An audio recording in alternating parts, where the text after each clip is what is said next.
A partir de agora, você acompanha e participa do Futebol em Rede. O melhor do futebol e dos principais esportes com Luiz Carlos Quartarolo, Fábio Seródio. Meus amigos do Futebol em Rede, hoje mais uma vez um convidado muito especial aqui na AltV, a TV da internet, aliás, a primeira TV da internet, por isso a melhor. Estamos também nas redes sociais, estamos no YouTube, estamos também nos nossos sites, no Facebook, enfim, mostrando as redes sociais, as multimídias aí com as quais a gente trabalha. E hoje, um convidado muito especial meu, do Fábio Seródio, do nosso Fred, o grande Fred Batalha. Estamos com o diretor executivo do São Caetano, o Paulo Pelaipe, que a gente conhece já há muito tempo, a sua capacidade, a sua maneira de trabalhar. Fábio Seródio, olha, esse homem tem história para contar, hein, Fábio?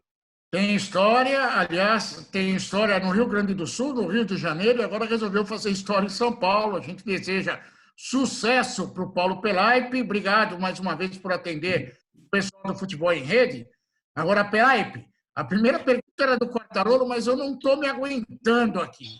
É que eu fui legal com você, né, Seródio? Então vai, faz a primeira pergunta que eu espero. Pode ir, que é isso. Pelaipe, o São Caetano vai jogar ou não vai jogar a Série D do Campeonato Brasileiro? Não, o São Caetano vai jogar a Série D do Brasileiro, porque o que aconteceu? São Caetano, melhor do que eu, vocês sabem, pela experiência que vocês têm, pela vida no futebol que vocês têm, São Caetano é uma força do futebol paulista.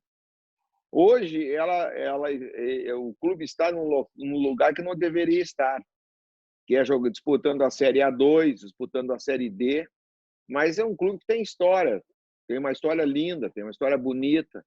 Um clube que por 2 vezes foi uma final de Brasileiro, um clube que foi a uma final de Libertadores da América, perdeu de uma forma assim inacreditável, né? Porque ganhou ganhou do Olímpia dentro de Assunção e perdeu o título numa decisão no Pacaembu nos pênaltis. Foi campeão paulista em 2004. Pelo São Caetano passaram grandes profissionais, jogadores, treinadores, né? Para citar aí Dorival Júnior, o grande Muricy Ramalho, o Tite que hoje está como treinador da seleção brasileira. Não podemos esquecer o Jair Pisserni, o trabalho fantástico que o Jair Pisserni fez até hoje fez no São Caetano, deixou a sua marca com aquela equipe fantástica. Então, assim,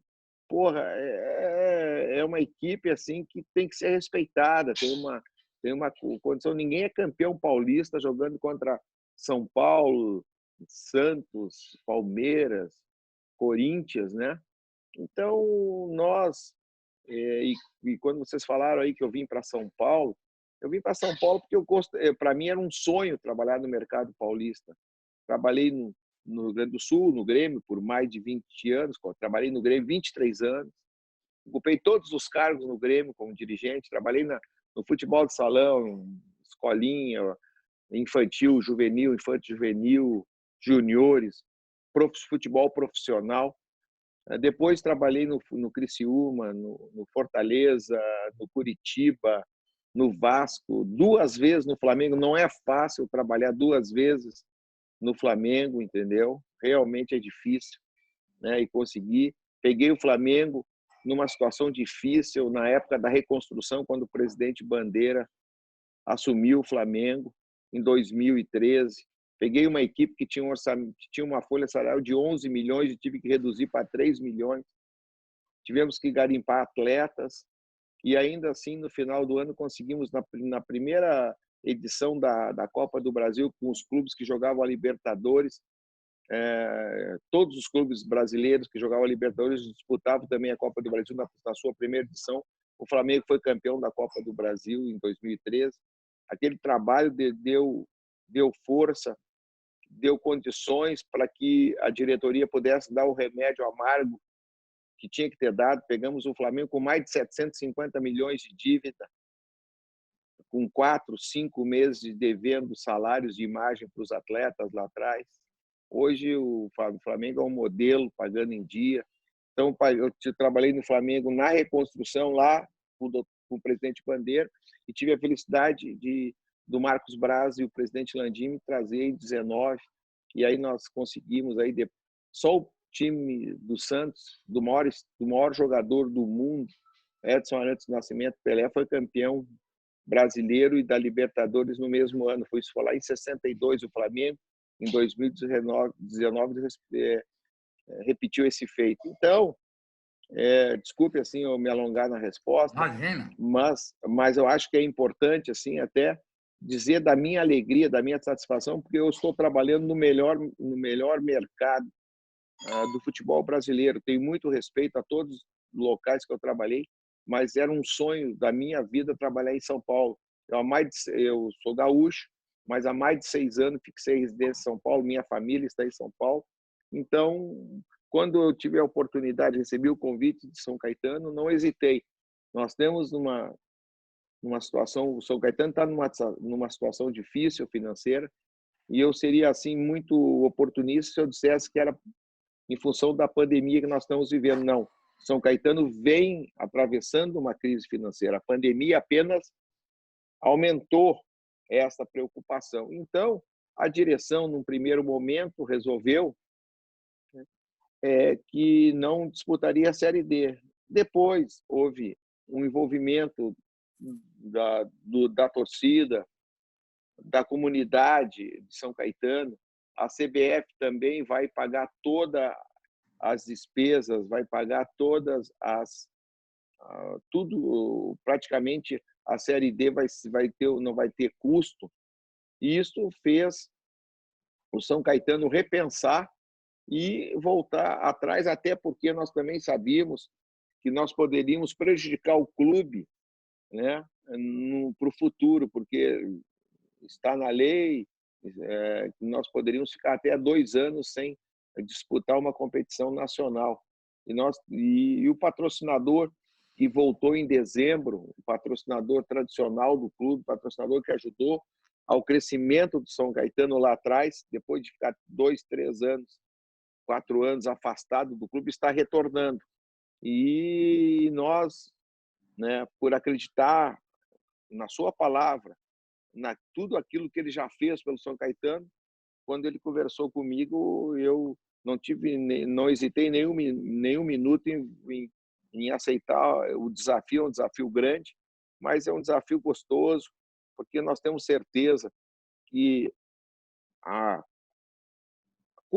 curto é difícil, mas a médio e longo prazo nós podemos novamente botar o São Caetano no caminho que é o lugar dele, que é o lugar de estar entre os grandes do futebol paulista. E a verdade, né, Paulo Pelaipe, que na grande São Paulo, né, o São Caetano foi um time muito importante, tinha que ter ocupado um espaço no momento em que cresceu, até o espaço da Portuguesa, de outros times, e se ombrear mais contra os grandes, ou com os grandes do futebol aqui da capital paulista, que tinha todas as condições.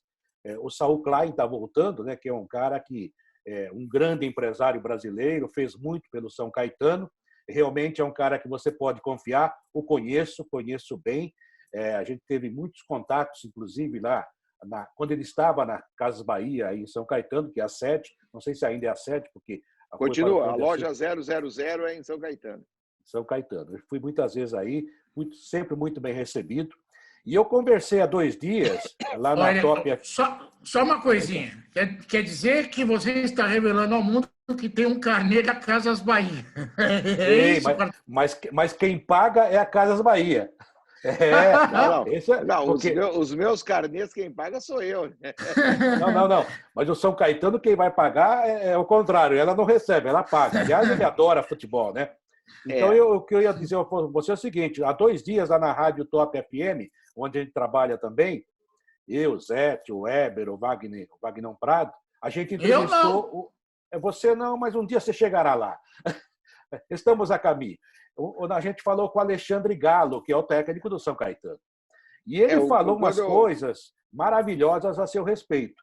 Ele disse que o ponto principal para eles ir trabalhar no São Caetano. Ele é um cara que já foi diretor executivo, já trabalhou na CBF, já foi técnico, estava no Atlético Mineiro. É um cara muito bem centrado, um cara estudioso, um cara que conhece futebol, na minha opinião. Foi um bom jogador de futebol.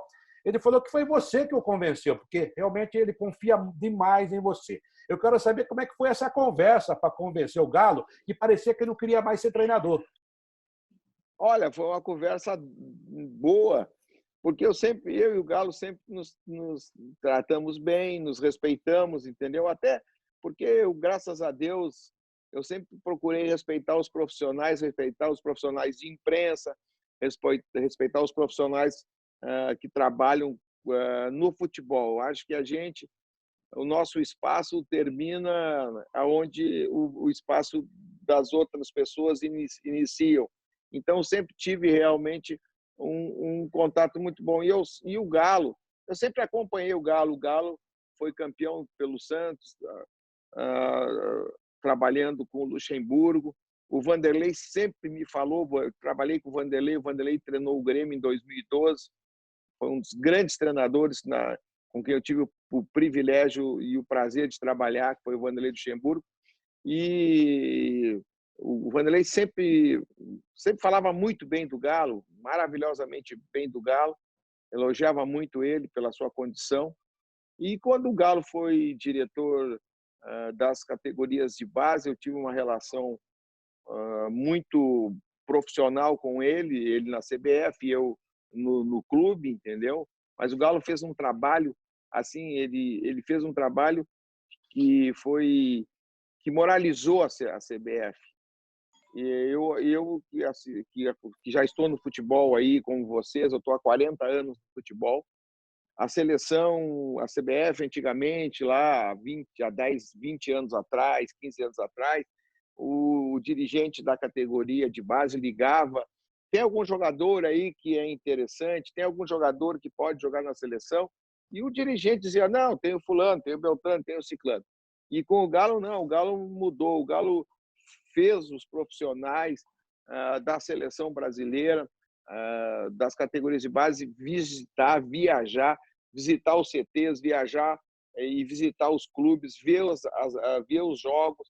Então, as convocações não eram mais por indicações, realmente as convocações eram por aqueles jogadores que realmente tinham condições de jogar na seleção brasileira. Então, o Galo moralizou a seleção, mas moralizou mesmo com o seu trabalho. O Galo é uma pessoa muito séria, muito correta. Então, quando agora eu fui para o São Caetano, eu conversei com o Galo, disse: ó, Galo, eu estou indo num projeto assim, assim, assim, assim, assim, e eu gostaria de te levar para trabalhar comigo, porque eu fiquei sabendo que tu tinha interesse de novo a ser treinador. Ele disse: pois é. Eu digo: e o São Caetano é uma vitrine, o São Caetano é uma porta que pode e vai te abrir se você quiser voltar a ser treinador, porque o Galo, nós conversamos, temos muita liberdade, todos nós erramos na vida, para lá, para cá, e eu acho assim que o Galo teve um equívoco. Quando ele estava muito bem no esporte, ele saiu do esporte para ir para o Internacional, para substituir o Abel Braga, que era um treinador campeão da América e do mundo. Então, a responsabilidade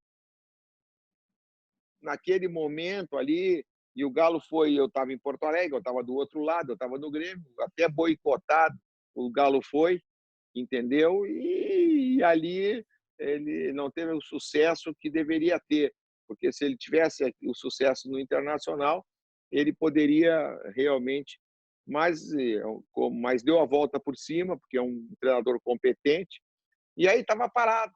E aí eu conversei, expliquei para ele o projeto, mostrei para ele que eu também tinha saído do Flamengo depois de uma não renovação de contrato, de uma forma até muito dura para mim, depois de ter renovado o contrato com o vice-presidente. Quando o contrato subiu para o presidente assinar, não foi assinado por pressão de um outro vice-presidente que queria botar o seu primo no meu lugar lá no Flamengo como gerente. E aí eu disse para ele que eu estava aceitando aquele desafio, que era importante, e que o São Caetano era importante, que o Saul Klein era uma pessoa séria, uma pessoa do bem, que queria recuperar o São Caetano. O São Caetano estava com muitas dificuldades, estava com muitas dívidas, mas que nós tínhamos todas as condições de fazer um trabalho, e se ele quisesse novamente ser treinador, essa porta de São Caetano, tenho certeza que abriria outras oportunidades para ele. E ele acreditou em mim, e eu estou muito feliz porque ele está fazendo um grande trabalho. Hoje, assim, nós já temos 4 jogadores da base na equipe titular, jogadores que o Galo está trabalhando, sendo que um dos jogadores aí, 3 equipes aqui no futebol brasileiro já tentaram fazer proposta, mas não chegaram nos números que o São Caetano deseja, né? Uma equipe de Portugal também mostrou interesse no menino, que é o menino Quadrado, que tem 17 anos, que é uma joia que nós temos, né? Que é titular absoluto, graças ao trabalho que o Galo vem fazendo, né? Isso é importante também, o Galo, por ter trabalhado nas categorias de base da seleção, é um treinador que tem uma experiência para trabalhar com jovens, e no São Caetano nós precisamos que trabalhe com jovens. São Caetano, vocês sabem disso, já revelou grandes jogadores nas categorias de base. Mário Fernandes, que hoje é titular da seleção russa, é um jogador criado dentro do São Caetano, um dos melhores jogadores do futebol brasileiro hoje, que está no Grêmio. São Caetano até tem um percentual sobre esse atleta numa futura venda, se houver, pelo Grêmio, que é o Matheus Henrique, que foi formado dentro de São Caetano, Nonato, que está no Internacional, e tantos outros. E já teve grandes jogadores, próprio Rivaldo, um craque, campeão do mundo, jogou no São Caetano. Citando o Rivaldo, eu homenageio a todos os outros jogadores que já jogaram no São Caetano. Então, é um clube que tem tradição, e nós estamos fazendo um trabalho sério para tentar recuperar essa imagem desse clube, entendeu? Que é importante, junto com o patrocinador. Graipe, eu conheço bastante a história de São Caetano, até porque, por uma questão do início de carreira, eu trabalhei na Rádio Mauá lá e cobria o São Caetano pela Rádio Mauá, ao mesmo tempo que trabalhava na Jovem Pan.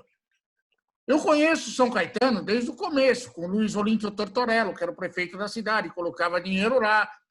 Conheço a história do Nairo, que foi presidente do São Caetano até outro dia. Ele era o açougueiro da cidade e acabou, por ser o braço direito do Tortorello, virou diretor de futebol e aos poucos foi junto com o São Caetano crescendo. Era o dono do São Caetano, porque o São Caetano virou uma limitada. São Caetano Futebol Limitada. E até Sim. Uma série de problemas no São Caetano. Tivemos o assassinato do Batata. Não sei se você chegou a conhecer o Batata. O Batata era o homem do Caetano e vice do Nairo. Tivemos um monte de problemas, sabe, por trás do São Caetano. Mas a grande verdade é que o São Caetano é um time que conquistou a simpatia de todo mundo, mas que tem sempre um problema. Tem que ter um mecenas. Ou era o Tortorello no começo, ou depois era o Saul Klein, que durante muito tempo ficou por trás, a gente sabe, colocando dinheiro no São Caetano. Esse é o maior problema que você encontrou no São Caetano? A necessidade de um mecenas para que o time possa eventualmente prosseguir? Não, quem sou eu para discordar de você, até porque você fez um raio-x do clube, você conhece o clube. O problema todo é que houve agora um rompimento, né, uma briga, você sabe, todo mundo sabe, do ex-presidente, que se afastou, que é o Dr. Nairo, com o patrocinador. O patrocinador se afastou em função de uma desavença, que eu não sei qual o motivo e nem quero saber, porque eu sou um profissional do futebol, eu estou lá para tentar fazer o meu melhor, entendeu? Houve essa desavença, o doutor Nairo se afastou do clube, ele era o presidente aí até o dia 20 de abril. No dia 20 de abril teria uma nova eleição do clube, não aconteceu em função da pandemia, estão aguardando agora que haja que o decreto do governador, que as pessoas possam sair para depois fazer aí essa eleição no clube, né? Mas realmente o clube depende do patrocinador para poder existir. Essa é a realidade. Hoje as verbas do clube né? Se não fosse, vou te dizer com toda a tranquilidade, pelo que eu, nesses 3 para 4 meses que eu estou trabalhando no clube, se nós não houvesse o patrocinador, o clube não existiria. Realmente é uma verdade. Precisa e precisa. Agora, o importante é que haja a eleição, que tenha um novo presidente e que construa um caminho que não fique tão dependente a situação em relação só ao patrocinador. Paulo Pelaipe, você no início falou sobre a sua passagem pelo Flamengo, e a primeira passagem, quando você esteve lá, o Flamengo devia para todo mundo, não pagava, era muito complicado. E vocês conseguiram resolver um problema de uma dívida enorme, de mais de 700 milhões. Eu sei a forma como você saiu ultimamente do Flamengo, não foi nada elegante, foi muito deselegante, foi muito com inimigo na trincheira, né? A gente já sabe disso. Agora, eu estou falando, vou fazer uma analogia com a situação do Corinthians, que está devendo praticamente quase 650 milhões, segundo o seu balanço. A dívida aumentou muito. É claro que a gente respeita a informação do Corinthians, o Corinthians que resolva essa sua situação. Eu, particularmente, sempre olho assim. Para nós que somos pessoas físicas, é uma dívida enorme. Para um time menor, é uma dívida grande. Mas para um Flamengo, para um Corinthians, você acabou de dizer que tem jeito. Ou seja, o torcedor corintiano pode confiar, ou seja, é uma dívida pagável? O Corinthians, com a torcida que tem, com a estrutura que tem, com o potencial de clube, evidentemente que vai dar a volta por cima. Eu tenho certeza que é questão de tempo para que isso aconteça, entendeu? Como eu te falei, nós chegamos no Flamengo lá e fizemos um time dentro da realidade que nós tínhamos naquele momento. Tivemos a felicidade da conquista do título, porque você sabe muito bem que o título te dá respaldo, o título te dá condições, e deu condições, né? Então, a tranquilidade para trabalhar, né? Por isso que eu digo, a minha participação em 2013 e 2014 no Flamengo, nós em 2000, com toda aquela dificuldade, tivemos que buscar jogadores no interior de São Paulo, nós buscamos o Samir no Audax, buscamos o Paulinho aqui no 15 Piracicaba, fomos buscar o Elias no Sport, que não estava sendo aproveitado lá de Portugal, com o Sport pagando praticamente 70% do salário do Elias. Então, também a gente tem que ter criatividade, a gente tem que ter ter um discurso para o torcedor não mentir para o torcedor. A gente não pode mentir para o torcedor, não, está tudo ótimo. Não, naquela época, o Flamengo começou a dar um discurso que tinha dívidas, admitiu as dívidas, ia fazer um time dentro da realidade financeira do clube, que nós pensamos, fazer um time para ficar numa faixa intermediária em 2013 e 2014, mas numa competição de mata-mata, como é a Copa do Brasil, com a força da torcida, porque é importante a torcida, você não sabe o que é jogar na Arena do Corinthians.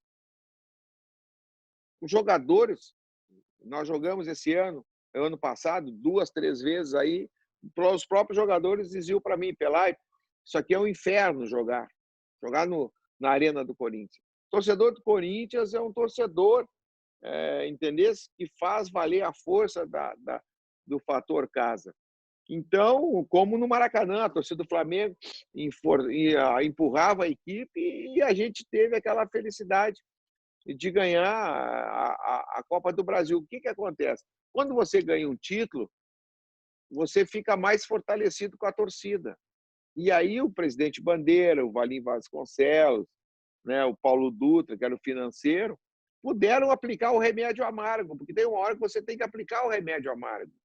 Você tem que reconhecer que está numa situação que você tem que dizer o que está acontecendo para o torcedor, você tem que chamar o torcedor para o seu lado, você tem que trazer a torcida, né, para te ajudar. Uma torcida de 30 milhões de torcedores, o Corinthians hoje tem no mínimo 30 milhões de torcedores a nível de Brasil, entendeu? não tenho assim, não tenho a estatística toda, mas, porra, eu tenho certeza que a torcida que tem um amor ao clube, que é apaixonada pelo clube, né, abraçando o clube, ajudando o clube, Corinthians logo, logo vai sair desses seus problemas, entendeu? Porque é diferente. Eu fico assim, ouvindo algumas coisas assim que até me causa assim, desculpa eu dizer isso, mas tem alguns profissionais que são feitos, eu acho que são feitos de proveta, entendeu? Mas são feitos de proveta, profissionais do rádio que eu ouço, e agora a gente tem mais tempo, que a gente tem que ficar mais em casa. Eu estou em casa ouvindo. Aí dizer que o Corinthians vai cruzeirar, isso aí é uma das maiores asneiras que a gente pode ouvir, entendeu? Que o Corinthians, porque tem 600 milhões de dívida, vai cruzeirar. Pô, em primeiro lugar, porque o Cruzeiro os dirigentes foram responsáveis, os dirigentes se locupletaram, não é eu que estou dizendo, é a Polícia Federal, não é você que vai dizer. Nós estamos vendo aí o que está acontecendo. No Corinthians, não, o Corinthians contratou mal, errou ali, errou acolá, tudo bem, isso faz parte do futebol. Mas o Corinthians, o Corinthians tem grandes dirigentes, o Corinthians tem grandes pessoas. Se essas pessoas se unirem em torno do Corinthians, em 1, 2, 3 anos, está de novo disputando, e vai estar disputando pela força que tem da sua camisa, pela força, como eu disse, da sua torcida, vai estar disputando sempre as competições. Então, algumas pessoas, assim, a gente ouve falar assim, eu acho que as pessoas não pensam o que falam. E também tem que respeitar uma instituição centenária. Quantas empresas no Brasil têm mais de 100 anos? E você vê quantos clubes no Brasil têm mais de 100 anos? Então, as pessoas têm que respeitar, entendeu? Eu tenho certeza, né, que o Corinthians logo, logo vai... E esse time que o Corinthians tem hoje é um bom time de futebol. Se o Thiago, que é um bom treinador, acertar, é que no Brasil não se dá tempo, né, para os treinadores, mas tem que ter paciência. A direção tem que apostar no profissional, né, tem que ajustar o profissional. O Corinthians está sofrendo. Qual foi o sucesso do Corinthians? O Corinthians foi para a segunda divisão em dezembro de 2007, jogando contra o Grêmio, lá naquele empate de 1-1. A gente acompanha o futebol, você acompanha o futebol que nem eu. Então, naquele domingo lá de 2007, que eu não sei se era dia 2, dia 3, dia 5 de dezembro, mas foi no início de dezembro, o Corinthians vai para a Série B. Ele contrata um treinador em 2008. O treinador faz um trabalho, vai a uma final de Copa do Brasil, perde.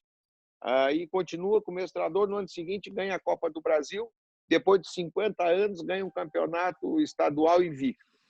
Depois, em 2010, continua com o mesmo treinador. Aí esse treinador sai para ir para a seleção brasileira.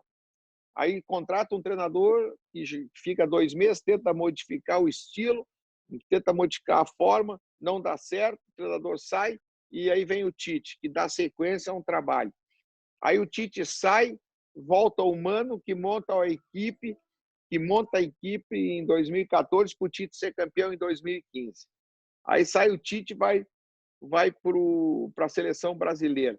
Então, o Corinthians, de 2008 a 2015, ele teve uma filosofia de trabalho, que o Mano e o Tite, mais ou menos, têm a mesma filosofia. Armam o time da defesa para o ataque.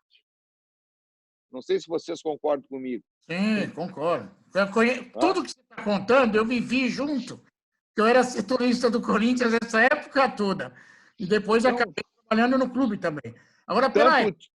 Tanto o Tite quanto o Mano preparavam o time primeiro para não tomar gol. Se fizesse ganhava de 1-0. Era certo que não ia tomar gol. Então, aí mudou. Aí trouxe os treinadores que mudaram.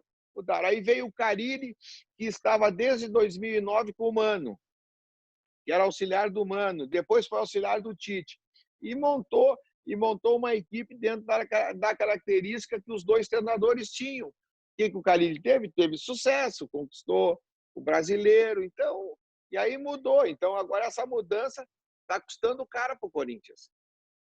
Pelaipe, quando o entrevistado é bom, é assunto de tudo quanto é jeito. Você é um ótimo entrevistado, está demonstrando sua cultura esportiva para todo mundo que está acompanhando o programa. Mas a sua criatividade também deve ser ressaltada pelo trabalho que fez no Flamengo nas 2 vezes. Afinal de contas, você conheceu Jesus no Flamengo. Mas, brincadeiras à parte, o que fazer aonde você está com a mão? Porque o São Caetano está numa Série A2, o futebol está parado, tem clube na Série A2 que quer dar um golpe, parar tudo, sobe 10, 5 cai. Estão querendo dar um jeito de uma virada de mesa para preservar a integridade dessas equipes. A Portuguesa, por exemplo, infelizmente, é uma dessas.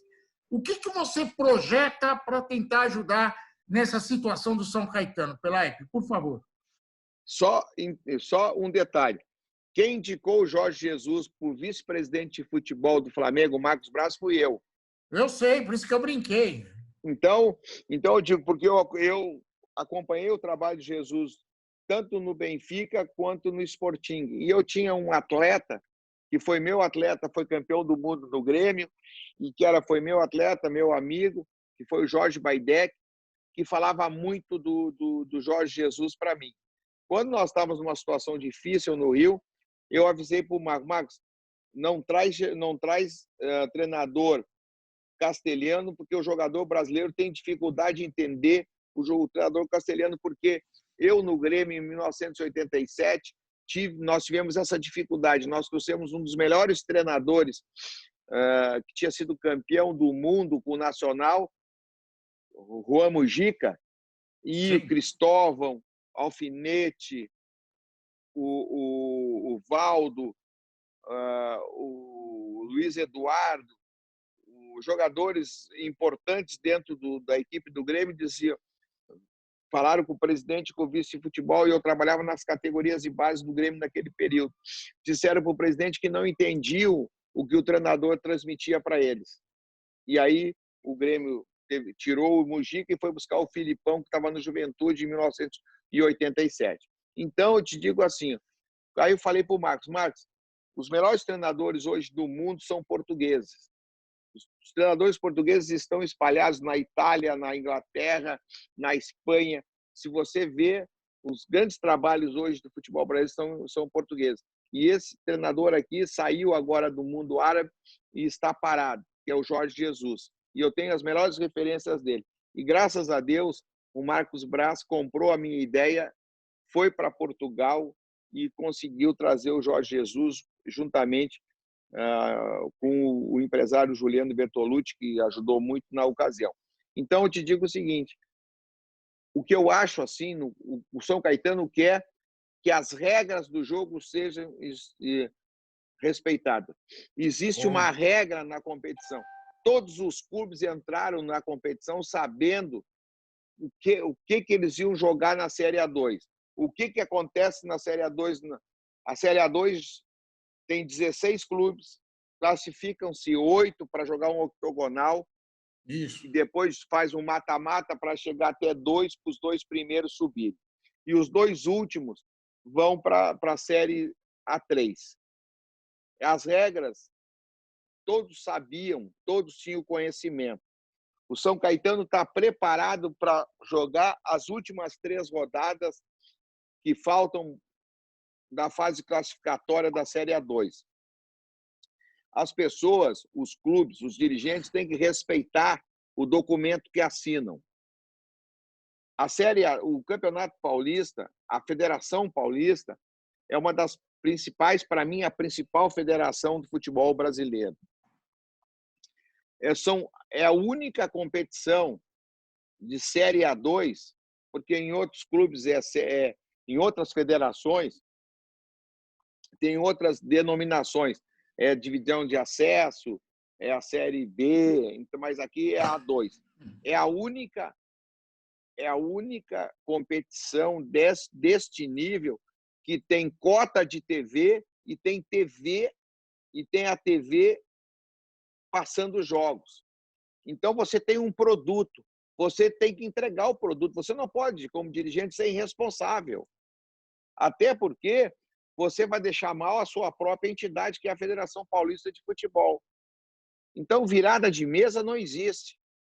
Na nossa opinião, na opinião de São Caetano, e eu deixei muito claro que na última reunião que nós tivemos com a Federação dos 16 clubes, eu tive o privilégio de representar o clube que o presidente, Dr. André Lopes, pediu que eu representasse o São Caetano Futebol Limitada, porque, como você bem disse, existe a AD São Caetano, Associação Desportiva São Caetano, e o São Caetano Futebol Limitada. E eu representei o São Caetano Futebol Limitada na federação. E na reunião, eu deixei muito claro que alguns clubes queriam encerrar a competição, outros queriam isso. Eu digo, não, o São Caetano quer que o regulamento seja cumprido. Quando nós, em primeiro lugar, temos que preservar a vida.